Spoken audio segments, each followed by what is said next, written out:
안녕하세요. 이번 발표를 맡은 카카오페이 데이터팀에서 근무하고 있는 이완근이라고 합니다. 자, 여러분은 편의점에 가셔서 물건을 구매하실 때 카카오페이로 결제를 하시거나 혹은 친구에게 돈을 보낼 때 카카오페이로 송금을 해보신 경험들이 있을 텐데요. 그렇다면 여러분들이 하는 그 거래가 실제 사용자가 의도한 정상적인 거래라는 것을 카카오페이는 어떻게 확신하고 실시간으로 승인하는지 혹시 한번 여러분들을 생각해 보신 적 있을까요? 카카오페이에서는 비정상적인 거래에 대하여 패턴화한 룰과 전문적인 데이터 분석가들이 준비한 분석 모델로 24시간 동안 시스템을 통하여 모니터링하고 있습니다. 이번 발표에서는 그런 금융 흐름을 모니터링하는 시스템에 대한 개발 여정과 데이터 분석가의 분석 결과물에 대하여 공유해 보도록 하겠습니다. 도메인 지식은 최대한 배제한 채 플랫폼 개발과 데이터 분석에 대한 기술적인 내용으로 진행할 예정이오니 관심 있는 개발자나 분석가들에게 도움이 되었으면 합니다. 목차를 보시면 발표는 크게 세 부분으로 나뉘어져 있습니다.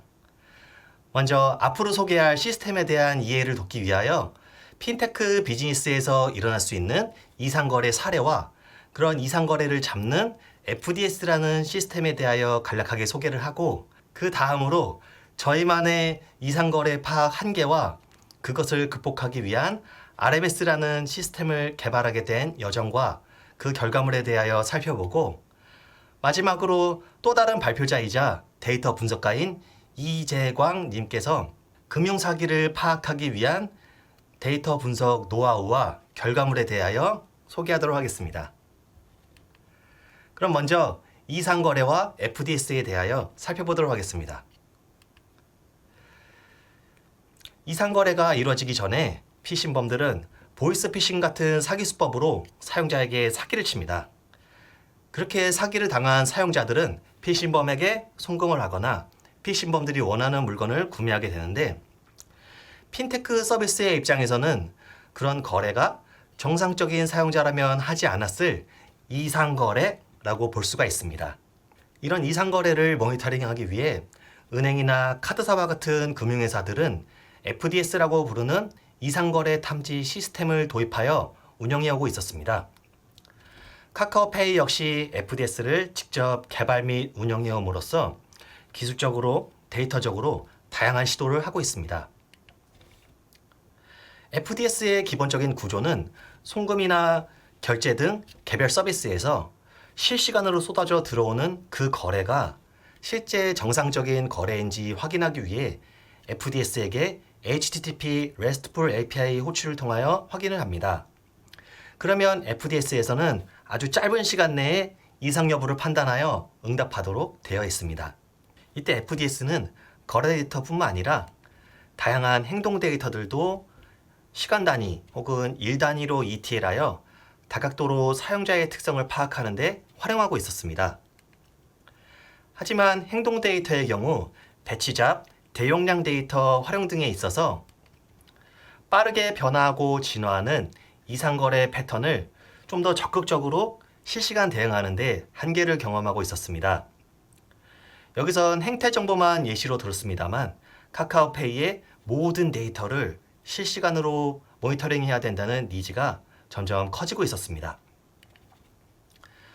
그래서 FDS보다 넓은 범위에서 데이터를 수집하고 이상거래뿐만 아니라 카카오페이의 전반적으로 잠재적인 금융 위험까지 관리하고 모니터링하는 리스크 매니지먼트 시스템, 즉 RMS를 준비하게 되었습니다. 이 시스템을 통해 우리는 좀 더 많은 포인트에서 다양한 데이터를 실시간으로 수집하여 복잡한 연산도 빠르게 모니터링할 수 있게 되었습니다. 그럼 RMS라는 시스템을 어떻게 구현하였는지 한번 살펴보도록 하겠습니다. 리스크 매니지먼트 시스템의 최초 요구사항은 시스템과의 디펜던시를 최소화하여 데이터를 수집할 수 있어야 했으며, 룰뿐만 아니라 다양한 모델도 적절하게 조합하여 실시간으로 모니터링 할 수 있어야 했으며 이 모든 데이터 흐름과 상태에 대한 지표까지 한눈에 확인이 가능한 대시보드 구현이 필요했습니다. 요구사항들을 쭉 분석하면서 이런 모니터링 시스템을 어떻게 구현하면 좋을까 생각하다가 카프카와 아카를 이용한 이벤트 드리븐 아키텍처로 구현하기로 했습니다. 특히 아카의 액터 프로그래밍과 아카 클러스터링은 유연하고 기민한 대처가 가능할 거라고 생각했습니다. 그렇게 3개월에 거친 프로토타이핑 개발을 통한 기술 검증 및 토론을 통해 기술을 채택하는 과정을 거쳤습니다. 그런 과정을 거쳐 설계한 RMS 프로젝트의 간략한 아키텍처입니다. 시간 관계상 아키텍처의 모든 부분을 자세히 설명해 드릴 수는 없고 룰 엔진, 모델 인퍼런스, 데이터 웨어하우스만 간략하게 소개해 보도록 하겠습니다. 먼저 RMS의 핵심이라고 부를 수 있는 룰 엔진 부분입니다.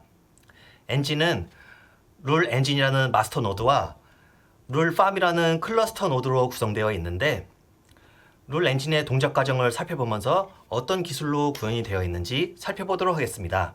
먼저 카프카로 들어오는 데이터는 이벤트로 간주하겠습니다. 그런 이벤트를 컨슈밍하는 기술로는 아카 스트림을 사용하였고 특히 아카의 최신 버전인 아카 타입들을 활용하였습니다. 이 활용 부분은 나중에 다시 한번 설명드리도록 하겠습니다. 그렇게 들어온 이벤트는 룰팜 샤드에게 보내집니다. 여기서 이 샤드는 아카 클러스터에서 만든 샤딩 프록시인데 이는 이름에서 알 수 있듯이 아카 클러스터 샤딩이라는 기술을 사용하였습니다. 이 기술을 사용함으로써 클러스터상의 유일한 액터인 엔티티에서 카프카 파티션별로 이벤트를 처리할 수 있게 되었습니다. 특히 저희는 아카 클러스터를 쿠버네티스 상에서 운영하고 있는데 화면에서 보이는 것과 같이 적은 설정만으로 아카 클러스터 앱을 디스커버리 할 수 있게 되었습니다. 즉, K8s API를 통하여 클러스터링 함으로써 적은 노력으로 클러스터 자원을 효율적으로 사용할 수 있게 되었습니다. 다시 클러스터로 돌아와서 엔티티는 전달받은 이벤트에 대하여 어떤 플랜으로 이벤트를 체크할지를 결정합니다. 그러면 클러스터에 흩어져 있는 룰 액터에게 이벤트와 플랜을 보내 이벤트 체크 요청을 합니다. 그러면 룰 액터는 또다시 클러스터 전반에 퍼져 있는 컨디션 액터들을 조합하여 이벤트 체크를 진행하게 되는데 이때 ask 패턴 및 퓨처 시퀀스를 이용하여 체크 결과를 애그리게이트 합니다. 컨디션 액터의 종류로는 이벤트 단건을 필터링하는 필터 컨디션, 레디스나 드루이드 같은 데이터베이스를 참조하여 이벤트를 체크하는 컨디션이 있으며 마지막으로 데이터 사이언티스트들이 준비한 지도학습, 비지도학습 모델이 운영되고 있는 모델 컨디션이 있습니다. 모델 컨디션의 모델은 상황에 따라 다르지만 보통 텐서플로우 2 버전대로 구현이 되어 있으며 룰 엔진은 스칼라 환경이기 때문에 텐서플로우 4 자바 라이브러리를 활용하여 인퍼런스하고 있습니다. 모델을 인퍼런스하기 위해 저희는 크게 3가지 준비 과정이 필요했는데 먼저 모델 인퍼런스의 핵심 재료인 이벤트 데이터를 피처 데이터로 가공하는 과정과 모델 인퍼런스의 핵심인 모델과 그 모델을 학습하기 위한 환경 그리고 마지막으로 이벤트 이상 여부를 판단하는 모델 인퍼런스 코드가 필요했습니다. 그런 과정에 대응하여 피처 데이터는 레디스에 올려놨으며 레디스에 올리는 작업은 에어플로우를 통하여 주기적으로 올리도록 준비하였습니다. 그 다음으로 모델은 MM플로우를 통하여 학습하도록 했으며 모델 파일 버전 관리는 Git을 사용하였습니다. 그러면 피처 데이터를 레디스에서 어떻게 관리하고 사용하는지 한번 살펴보도록 하겠습니다. 피처 데이터는 주로 사용자별로 존재하게 되는데 크게 통계성 데이터와 실시간 결제 금액 같은 히스토리컬 데이터가 있습니다. 사용자별 통계성 데이터는 해시라는 레디스 자료 구조를 사용하는데 이는 쉽게 말해서 자바의 해시맵과 비슷하다고 보시면 됩니다. 아래 코드는 실제 RMS 시스템에서 사용하고 있는 코드를 본따서 예시를 든 해시 구조라고 보시면 되겠습니다. 그 다음으로 사용자별 실시간 결제 내역은 sorted set, 즉 Zset이라는 레디스 자료 구조를 사용하며 시간, 즉 타임스탬프를 스코어로 하여 시간 범위로 레인지 스캔에 원하는 데이터를 구하고 있습니다. 화면의 예시는 1시간 레인지 스캔으로 해당 시간 동안 발생한 금액들을 조회한 예시입니다. 그 다음으로 모델을 인퍼런스하는 코드를 살펴볼 텐데, 여기선 시간 관계상 텐서플로우 자바 라이브러리를 활용한 모델 인퍼런스 코드에 대한 자세한 설명은 생략하도록 하겠습니다. 그것보다 아까 클러스터 앱 재시작 없이 모델 컨디션 액터에 있는 모델을 교체하는 저희만의 방법을 한번 소개해 보도록 하겠습니다. 일단 이 부분은 아까 타입드에 대한 이해가 없으면 약간 좀 듣기 힘드신 부분일 수도 있습니다만, 그래도 한번 진행해 보도록 하겠습니다. 먼저 모델 컨디션 액터로 들어오는 이벤트 체크 커맨드를 수신하게 되면은 여기서 실제로 피처 데이터 산출 및 모델 인퍼런스를 진행하게 됩니다. 그러는 와중에 별개로 모델을 갱신하라는 커맨드인 리프레시 모델 커맨드를 수신할 수도 있습니다. 해당 커맨드 요청을 받게 되면 모델 파일 다운로드 및 모델 파일 로컬 위치를 알아내어 모델을 로딩하는 과정을 거치게 되고, 모델 로딩이 끝나면 모델 인스턴스를 반환받습니다. 그 다음으로 running이라는 메소드를 재기 호출하는데, 이때 새 모델 인스턴스를 파라미터로 전달합니다. 이는 새로운 비헤이비어를 만들 때 새 모델을 전달하는 것을 의미합니다. 이렇게 함으로써 액터의 재생성 없이 새로운 모델 인스턴스가 담긴 비헤이비어로 교체를 하였으며, 이 새로운 모델은 다음에 이벤트 체크 핸들링 할 때 쓰이게 됩니다. 비헤이비어 교체에 대한 좀 더 자세한 내용은 아까 공식 레퍼런스 문서를 보시는 것을 추천드립니다. 마지막으로 RMS에서 주로 사용하는 DB에 대해 살펴보도록 하겠습니다. RMS에서는 여러 가지 데이터베이스를 모니터링 상황에 맞게 사용하고 있습니다만, 특히 사용자별 특정 시간 범위의 출현 횟수나 합계 등과 같은 실시간 통계 산출에는 드루이드를 사용하고 있습니다. 드루이드의 사용 과정을 짧게 예로 들자면, 모니터링하고자 할 행동 데이터를 카프카와 드루이드를 통하여 리얼타임 인제스천을 합니다. 그럼 행태 데이터에서 A와 C 컬럼 혹은 A, B, C 컬럼으로 미리 통계 산출 세팅을 해둡니다. 그러면 드루이드로 데이터가 입수될 때마다 해당 규칙으로 실시간 통계 산출을 할 수 있게 됩니다. 이러한 기능을 드루이드에서는 롤업이라고 부릅니다. 이러한 드루이드의 다양한 디멘전으로 조합하여 실시간으로 통계 산출을 하는 기능을 RMS 대시보드 및 룰 엔진 등 여러 곳에서 다양하게 사용되고 있습니다. 여기까지가 플랫폼 개발기에 대한 간략한 설명이었고, 다음으로 저희 팀의 이재광 님이 이어서 데이터 분석 여정에 대하여 말씀드리도록 하겠습니다. 네, 안녕하세요. 이어서 발표를 하게 된 카카오페이 데이터 사이언스 파트에서 이상금융 거래 탐지를 하고 있는 이재광이라고 합니다. 앞서 이완근님이 실시간으로 쏟아지는 데이터 속에서 룰 방식, ML, DL 모델을 통해 감시 가능케 하고, 이러한 감시 통계 데이터를 실시간으로 확인할 수 있도록 리스크 매니지먼트 시스템 환경을 구축해 주셨는데, 이러한 환경 위에 올라가는 모델들의 장단점과 그것을 함에 있어서 생긴 문제를 해결하기 위해 데이터를 관계, 행적이라는 관점에서 어떻게 바라보고 가공했는지에 대한 이야기를 해보겠습니다. 우선 리스크 매니지먼트 시스템상에 올라가는 모델은 ML, DL을 활용한 언슈퍼바이즈드, 슈퍼바이즈드 모델, 그리고 단순 조건을 기반으로 한 룰 베이스 알고리즘이 있습니다. FDS 관점에서 이러한 세 가지 방식에는 각자 장단점이 존재하는데, 우선 각각에 대해서 짧게 소개해드리겠습니다. 첫 번째는 언슈퍼바이즈드 모델입니다. 이 모델의 경우 군집에서 벗어난 아웃라이어를 찾는 역할을 하는데, 장점으로는 기존에 보지 못했던 새로운 행동을 관찰하는 것이 가능하고, 이를 통해 새로운 사기 수법을 빠르게 인지하고 확산을 막을 수 있다는 점이 있습니다.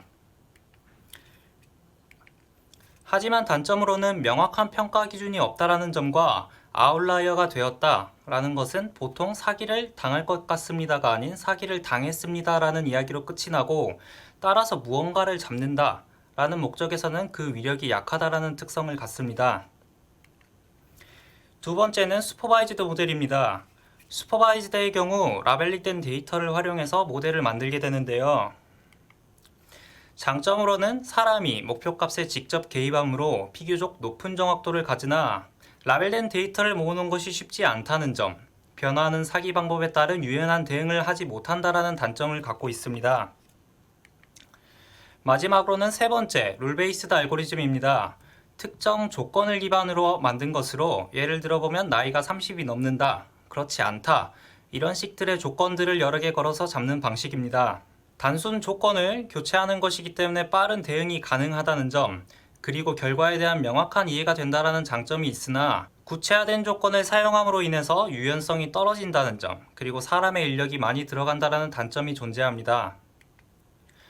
이렇게 각 모델마다 장단점이 존재하기 때문에 어떠한 하나의 모델을 사용해서 모든 것을 다 하겠다라는 것보다는 이러한 모델들의 상호 보완적인 특성을 이해하고 혼합해서 안정적인 시스템을 만들어가는 것이 중요하다 생각합니다. 하지만 저는 이것으로는 부족하다고 생각을 했습니다. 실제로 저렇게 세 가지 모델을 혼합해서 활용해도 결과로서 만족되는 부분도 있는 반면 그렇지 않는 면들도 있었습니다.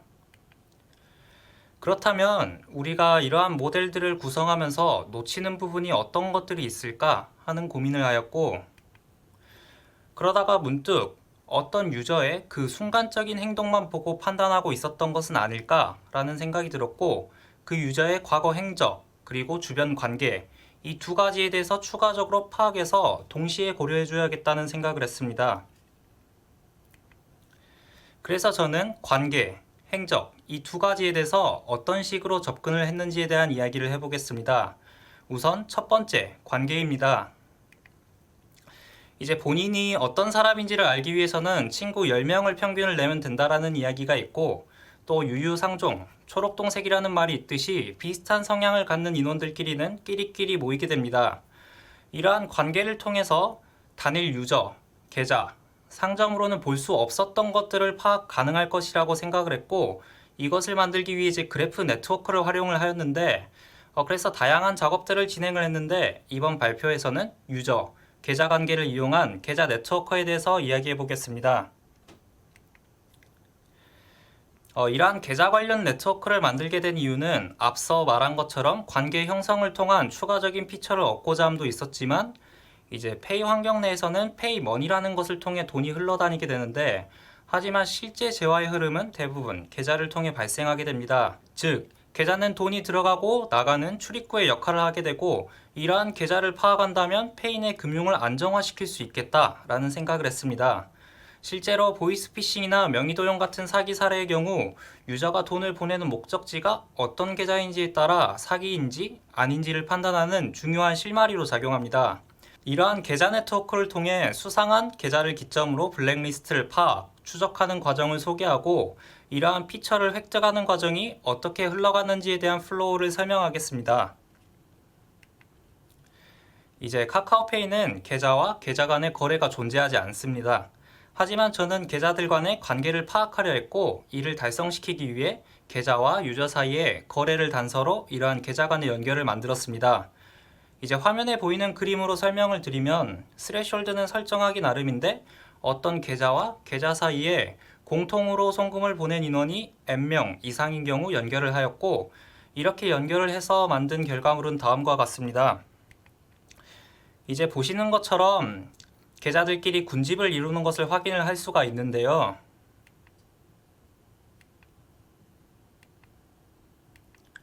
그렇다면 정말 비슷한 계좌들끼리 연결이 되었을까라는 생각이 들어서 확인을 해보았고, 이것은 이제 하나의 게시인데, 이렇게 묶인 8개의 계좌는 사설도박과 같은 비정상적인 목적으로 사용된 계좌들입니다.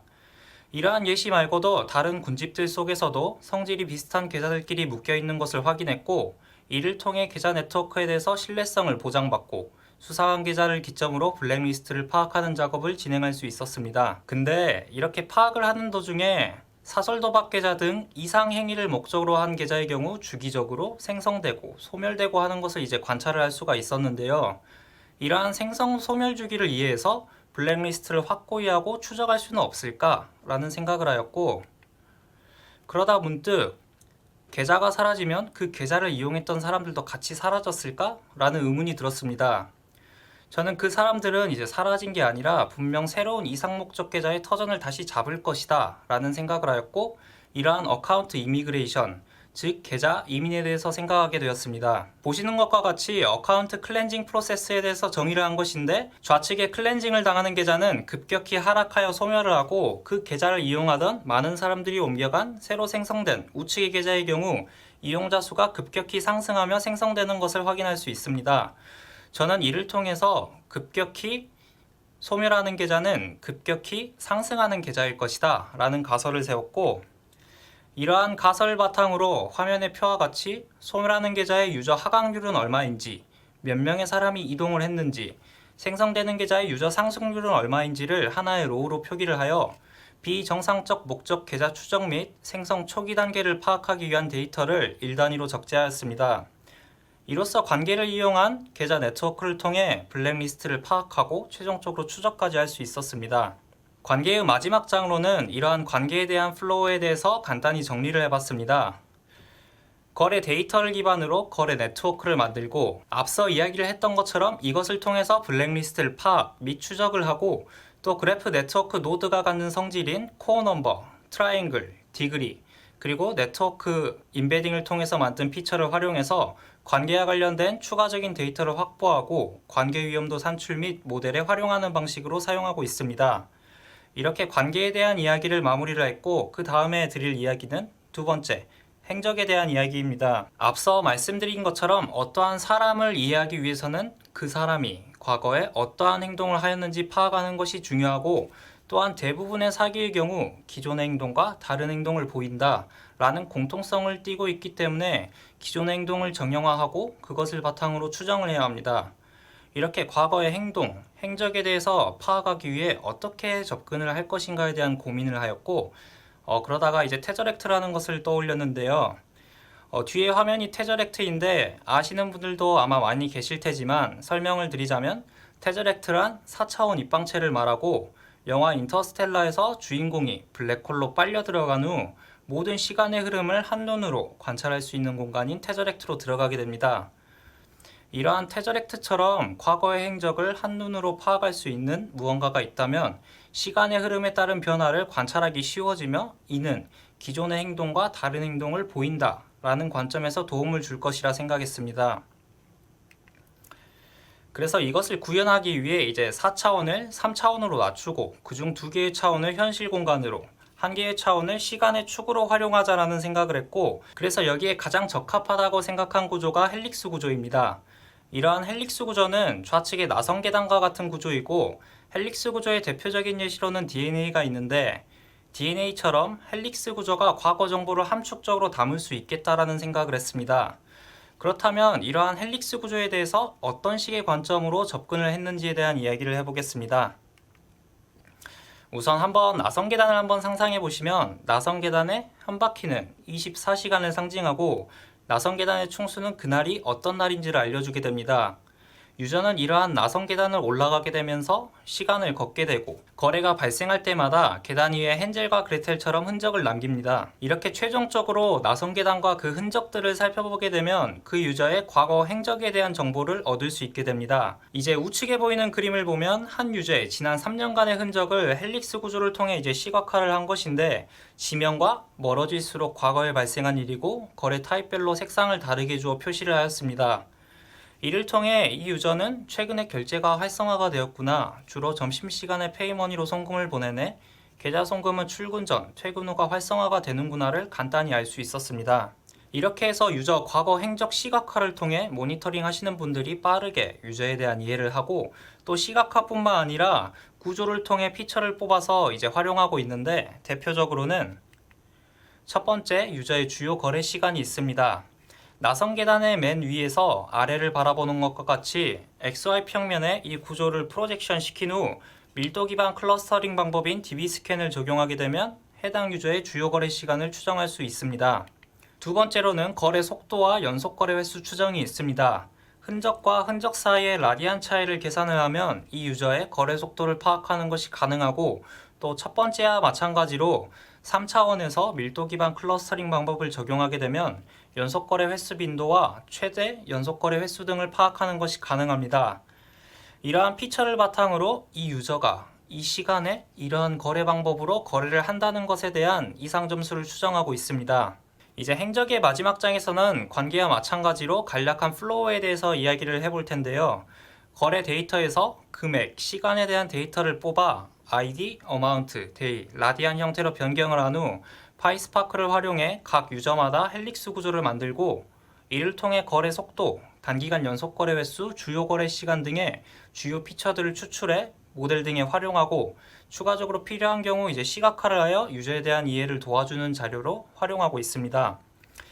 이렇게 행적에 대한 이야기를 하게 되었는데, 사실 널리 알려진 방식인 리센시, 프리퀀시, 모네터리와 같은 거래의 최근성, 거래 빈도, 거래 규모를 단순하게 처리할 수도 있었지만, 이것보다는 정보를 더 구체적으로 추출해주고 시각적인 관점에서 직접적으로 다가올 수 있는 방법을 찾고 싶어서 이와 같은 방법을 시도하게 되었습니다. 이렇게 금융의 흐름의 안정화라는 관점에서 데이터를 바라보았고, 그 유저의 순간의 모습뿐이 아닌 행적, 관계를 피처하는 과정에 대한 이야기와 어떻게 가공하였는지에 대한 이야기를 했는데, 저는 이를 통해서 기존의 시스템보다 더 나은 결과를 가져올 수 있을 거라고 확신합니다. 제가 이제 FDS 관련 일을 1년 반 정도를 했는데, 이 일을 함에 있어서 항상 가지고 있는 생각은 공격자는 항상 방어자보다 앞서 나간다입니다. 이러한 특성 때문에 이 일을 하는 동안 항상 갈증을 느껴왔던 것 같습니다. 공격자들은 항상 새로운 사기 수법을 찾아내고, 그리고 평범한 유저들의 행동과 크게 다르지 않는 방법을 채택하여 자연스럽게 일반 유저와 동화되려고 하고, 시스템의 사각지대를 발견해서 그것을 통하여 사기를 저지릅니다. 공격자보다 앞서 나가지는 못하더라도 최소한 그들과 동등한 위치에서 맞설 수 있도록 노력하고, 내가 공격자가 된다면 이라는 생각으로 우리의 시스템이 보지 못하는 곳, 새로운 공격 방식들에 대한 생각을 계속하면서 부족한 부분들을 보완하고 있습니다. 혹자들은 이러한 피해를 받는 사람들이 어리숙하다, 운이 없었다라고 이야기를 하지만, 금융 사기라는 것이 어떠한 특별한 사람에게 특별한 상황 속에서 발생하는 것이 아닌 부모님, 친구들도 사기의 대상이 될 만큼 우리 사회에 만연하게 퍼져 있으며, 심지어 이 일을 하고 있는 저도 보이스피싱 전화를 받아본 만큼 경각심을 갖고 이러한 일이 본인에게도 다가올 수 있다는 것을 인지하는 것이 최선의 대처법이라 생각합니다. 억울하고 안타까운 피해자가 발생하지 않도록 안전하고 안정된 시스템을 구축해 나가며, 첫째도 안전, 둘째도 안전, 그리고 셋째도 안전이라는 생각으로 여러분들이 건강한 서비스를 마음 놓고 사용할 수 있는 환경을 만들어 가겠습니다. 지금까지 금융의 흐름을 파악하기 위한 실시간 데이터 분석 플랫폼 개발과 그리고 데이터 분석 여정에 대한 이야기를 하였습니다. 추가로 질문사항이 있으시면 Q&A에 글을 남겨주시거나 메일을 주시면 성심성의껏 답변 드리겠습니다. 저희의 발표를 경청해 주셔서 감사드리고, 이상으로 이완근, 이재광의 발표를 마무리하겠습니다. 감사합니다.